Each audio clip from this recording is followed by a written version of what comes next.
Je me sens bien et j'arrive à faire le sport, la danse, sauf les acrobaties.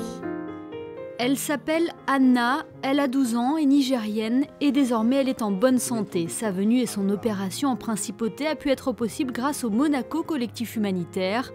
Créé en 2008 à l'occasion des 50 ans du prince Albert II, cette entité réunit 22 associations monégasques et 3 associations françaises, toutes actives dans le domaine de l'humanitaire, ainsi que le gouvernement princier. L'objectif premier était d'opérer 50 enfants dont les pathologies ne sont pas opérables dans leur pays d'origine. Et le projet était tellement beau, quand on est arrivé à 50 enfants, il y a eu un élan de générosité, notamment de la part du souverain, qui a fait qu'on a pu perdurer cette chaîne, la faire vivre. Et aujourd'hui, nous en sommes à plus de 229 enfants opérés. Toutes ces opérations ont lieu ici même en principauté grâce à la mobilisation du centre cardio-thoracique, du centre hospitalier Princesse Grace et de l'IM2S.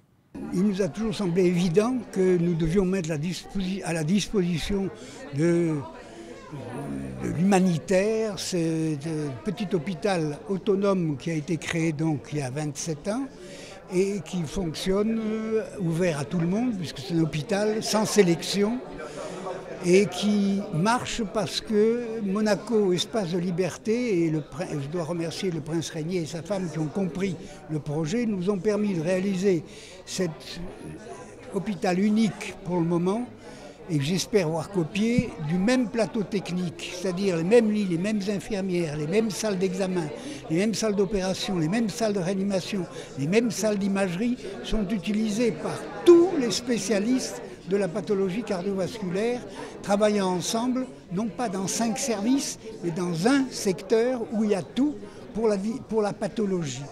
Depuis juillet dernier, le Monaco Collectif Humanitaire peut compter sur le soutien d'un ambassadeur d'exception, le footballeur international français Olivier Giroud.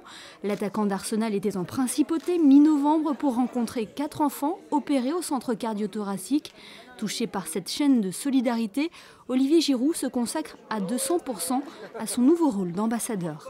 J'ai toujours voulu apporter ma pierre à un édifice, disons, et quand on m'a proposé de devenir le parrain ou de m'engager dans cette chaîne humanitaire, je dirais, cette chaîne pour aider les enfants, j'ai pas hésité une seconde et donc je le fais, je suis engagé, donc je suis parrain, je suis donateur aussi, j'essaye de trouver du temps pour les enfants pour venir les voir.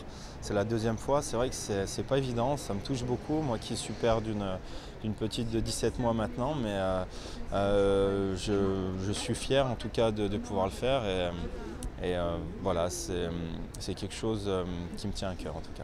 Hérodia, Jeanne, Tiquette ont donc eu cette chance de rencontrer l'ambassadeur de cœur du Monaco Collectif Humanitaire. Engagé, impliqué, Olivier Giroud a même accompagné Zénab jusqu'à sa consultation. Un soutien de plus pour ces enfants qui sont hébergés dans une famille d'accueil durant leur séjour. Ça, c'est un grand plaisir pour nous. D'abord, il ne faut pas penser que c'est nous qui apportons tout aux enfants. Ce n'est pas vrai. Ces enfants nous apportent beaucoup aussi à nous. Et pour nous, c'est vraiment une joie de les voir courir, faire du vélo, jouer au ballon. Après l'opération, c'est vraiment spectaculaire. En quelques jours, ils se remettent parfaitement. Cette vaste chaîne de solidarité n'est pas prête de s'arrêter. En effet, 30 opérations par an sur les 3 prochaines années sont déjà assurées d'être réalisées. Et ce, grâce à la générosité de chacun. Sur la mer ? Oui, ouais. Jusqu'à là-bas, là-bas, là. Ouais, jusqu'à là-bas, là-bas. Là.